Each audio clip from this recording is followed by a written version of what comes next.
Hello, all you dieters out there. My name is Jenny, and I am coming to you with an update on my hCG journey in round 2. My videos are off the cuff. I take all the information that I've learned, share what I've learned. I also share how I often deviate from protocol. I do things a little bit differently, and I'm not 100% on. And the reason I do that is because I want to be highly successful and not feel like I'm majorly sacrificing and struggling as I did when I did follow protocol to the letter of the law the first time I had done this diet approximately 3 years ago. So there we are. And this is round 2. I had done 1 round, took 3 weeks off, and then I started my second round. I'll talk about that in a minute. The fact that I took 3 weeks off and started with round 2. All right, but let's do numbers first to get that out of the way. I got on the scale today. This is officially my 3rd day of weigh-in. I was so confused yesterday. I have so many numbers on my paper because I have how much I lost that day, how much I've lost this entire time since before my low days. I have how much I've lost since my low days. I have how much I've lost compared to when I did it the round before. I mean, I have so many numbers on here that I was getting confused yesterday. So if some of my days didn't make sense, that's why. I think I have it all figured out, and I'm trying to make it more simple for me to read my own information. So today is officially my 3rd weigh-in day post loading. So 3rd weigh-in day after starting on hCG. So there's the weigh-in, there's loading day 1, loading day 2, start the diet on day 1, weigh in the next morning. So it's the loss weights. All right, so on day 3, I lost, 1.4 pounds. I'm happy with that. So again, I gained 2.1 on my 2 load days, the 2 put together. Then on my first day on the diet, the next morning I weighed in, lost 2.5. Then I lost 1.6 and I lost 1.4. So we are doing well. I was really, really stoked because I expected it to go down. I expected like a half a pound or something like that to be happening now and not have such big numbers. But then I went back and I looked at my numbers at the beginning of the last time I did this. And I lost 1 or more pounds the first 6 days that I was on it. So I shouldn't be too impressed with myself. I lost some good numbers last time too. Now, I started off heavier than I did this time around. Let's see, by how much? By about 5 pounds, roughly. A little bit more than that, between 5 and 6 pounds heavier. It shows you how much I gained back, huh? I originally lost 11 on this diet the first time, but then the last 3 days I gained a little bit back. Something had happened. I can't remember what it was.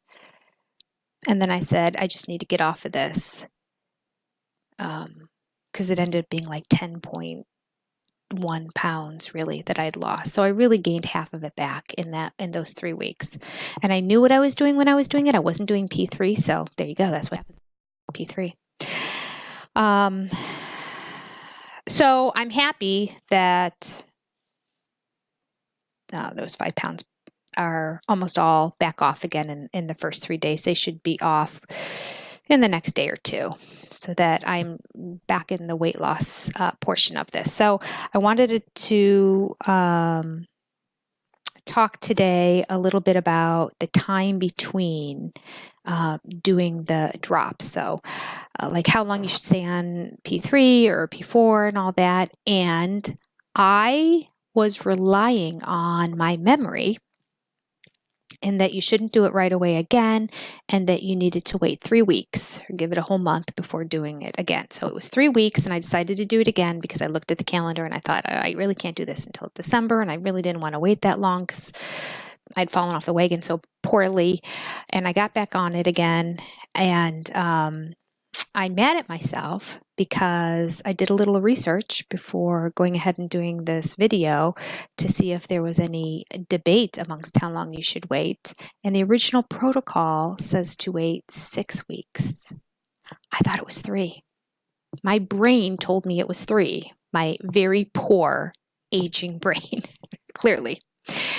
told told me it was 3 weeks. So I am very, very, very nervous about that because I think what happened last time is I waited 3 weeks again, and then I had all that hair loss. Oh, so nervous.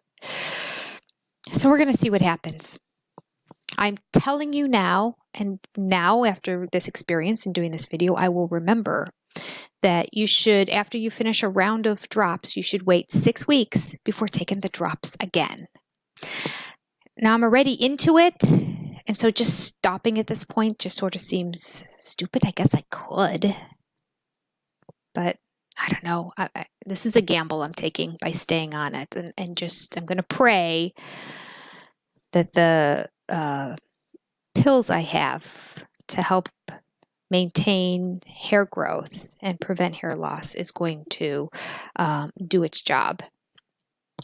This is where I'm fearful that maybe that's also partly why I lost hair last time. You know, it doesn't explain, actually, I take that back because it doesn't explain the hair loss I had when I had the ruptured appendix and, you know, really couldn't eat for about a 6-week period of time. So I don't think it's the hCG really having anything to do with that. So we'll see. We'll see. Okay, I'm just going to leave it at that. We'll see. I'm nervous. Can you tell I'm nervous? I'm like just like trying to talk myself into this, that this is okay. I'm nervous about this. All right, so just so you know, also, after you finish a round, you're supposed to wait 6 weeks before doing another round. Now, after that time, after your round 2, you're supposed to add on 2 more weeks. So it's not supposed to be 6 weeks after that. So like right now, I'm in round 2. After I finish this round, I should be waiting 8 weeks before I reintroduce hCG into my system.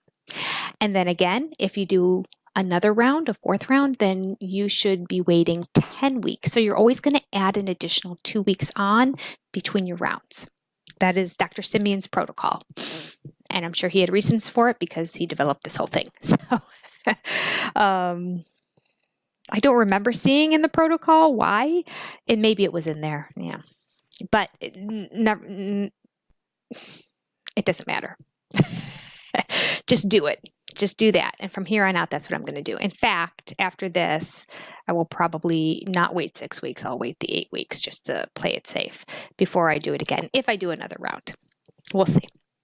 But I am happy with 2.5 pounds and then 1.6 pounds and then 1.4 pounds. I mean, you know, on a given day, if you scale and you've lost a pound from the day before, you're like, what? I mean, and that's normally very exciting. So these are the kind of numbers that are expected on hCG when you're on this diet, to lose close to a pound average for women a day, close to 2 pounds an average per day for men. Not fair, is it? So it's not unusual, but I always feel like because I tweak it a little bit and I have some fats on the diet, that I'm not sure. So what did I eat yesterday? I had my typical salad. I had my pollock burger that was in the salad, and then I looked at the calorie count on the dressing that I was eating, and it was 160 calories for 2 tablespoons, which is a lot. In my brain, most of the salad dressings that we have and condiments in that are like, well, mustard had 0, but are like 70 for 2 tablespoons. So I went and looked at what I used to put on my salads is barbecue sauce. And I told you I don't like a lot of salad dressing. So until I found some that I enjoyed, I would put barbecue sauce often on my, I know it sounds weird, but I enjoyed it. Coated it with barbecue sauce or dipped it in barbecue sauce, and then and whatever the meat is would usually go well with barbecue sauce that I would put in the salad, so it worked. It was fine. All right, so I thought, well, shoot, I know the barbecue sauce that I get is only 70 calories, so I ran downstairs because we just run out and went down, got a new bottle of barbecue sauce, pulled it up. Sure enough, 2 tablespoons, 70 calories. So I thought, for something a little bit different, this will be fine with this pollock fish burger too. I'll have some barbecue sauce on my salad. So I put it on, and as I was getting ready to put it away, I looked at the carb content. That's why I wasn't using barbecue sauce and why I was using the salad dressing, because the carb content was like 12 carbs or something like that. Whole lot. The salad was covered already in carbs, and My husband's not going to eat it with barbecue sauce all over it. So I had to eat it. And you know what? It didn't taste nearly as good as my honey mustard. So I'll never do it again. I went back and looked at the container for the honey mustard dressing, which was 160 calories for 2 tablespoons. There's only 2 carbs, I want to say, in it for those 2 tablespoons. So that is significant. And really, what I'm trying to do on this diet is eliminate sugars and carbs more than anything, and then eliminate fats as well. But some fats are permitted on this. Almost all carbs are supposed to be eliminated. I think most people when they're dieting eat like 20 to 30 carbs a day, don't they? As a maximum. So keeping it down to, having as many as 13 is not good. So I was a little nervous about that when it came to the scale this morning, but it all worked out okay. At least for today. We'll see. Sometimes I just feel like it takes your body an extra day to figure out what's happening. So I sometimes feel like what I eat is not a direct correlation to the scale the next day, but maybe within 2 days. So I always get nervous for 2 whole days whenever something goes wrong. As you can tell on most of these videos, I do something that makes me wonder, oh, is that going to affect the scale next time? All right, so I had my, salad with a little bit of 2 tablespoons of barbecue sauce on it and a big pollock burger, and that was and then as usual, because I had it earlier, again, I had it at like 3, I'm pushing back a little bit, but it still was like 3:30. So later on, about 2 or 3 hours later, I just really felt like I needed another protein snack, and I found some pre-cooked turkey meatballs in the freezer in a frozen bag, and I thought, and they had a serving of 5, and I took out 3, and I thought 3 would suffice to just get me over my desire. And I looked, and those 3 just had 3 carb per meatball.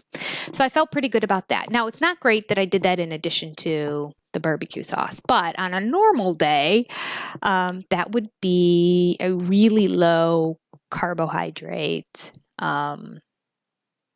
snack to have. So I'm happy about that because I really, really love these. They're like Italian seasoned turkey, and they're very moist. Sometimes turkey meat isn't. So I'm happy now. I have a big bag of them, and that's what I'm going to use for my snack. Probably every night. I'll eventually start to wind down to like 2 of them. But yeah, that's all I wanted to talk about today was we're still on track. We're still doing good. Keep up, stick with the plan. The weight should still be coming off. Hopefully my goal, my wish, I guess it's my goal. I just keep eating like I'm eating now. All I can do is cross my fingers and look at the scale. But I would like to continue to see this weight loss through 6 days, since that's what I did last time, and then into 7 and 8 as well. Because at 7 and 8 last time is when I went out to breakfast with my father, and then I had that wrap. Not breakfast, it was lunch. I had that chicken wrap sandwich, and who even knows how many carbs were in that chicken wrap sandwich, but went the diet. And it took a long time. I mean, it took at least 5 days for me to recoup back from falling off the wagon like that. So don't do any major falling off the wagon like that. It's bad enough what I did yesterday. Don't repeat that. Be more cognizant. Do a better job of being aware of what goes in your mouth than I did, clearly. But all in all, I want to say it was a very good eating day because the Browns did lose, and it was devastating. All I wanted to do was stuff my face. So I am an emotional eater. I like to eat when I'm happy, and I like to eat when I'm sad. And I was sad yesterday, but I did well. So part of this diet is also learning how to cope and deal with all those emotions and reasons that you normally eat, but not eat when that's happening. All right. I will see you tomorrow with an update on, I think I'm going to talk tomorrow about how I heard about hCG and why. Why do hCG? All right. You take care. Happy dieting. Keep up the good work. Let me know how you're doing. Bye. Like and subscribe and click the bell. Bye.